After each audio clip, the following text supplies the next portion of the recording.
मराठा क्रांती चॅनलमध्ये सहर्ष स्वागत आहे। कोल्हापूर महानगरपालिकेचा अतिक्रमणबाबत आणखी एक मुद्दा उपस्थित झाला आहे।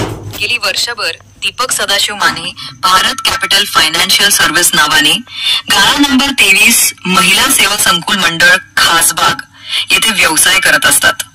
या ठिकाणी शेजारी असणाऱ्या गाळ्यामध्ये चायनीज सेंटर सुरू आहे। सामायिक असलेल्या पार्किंग मध्ये ऋतू चायनीज सेंटरच्या मालकाने अतिक्रमण केले आहे।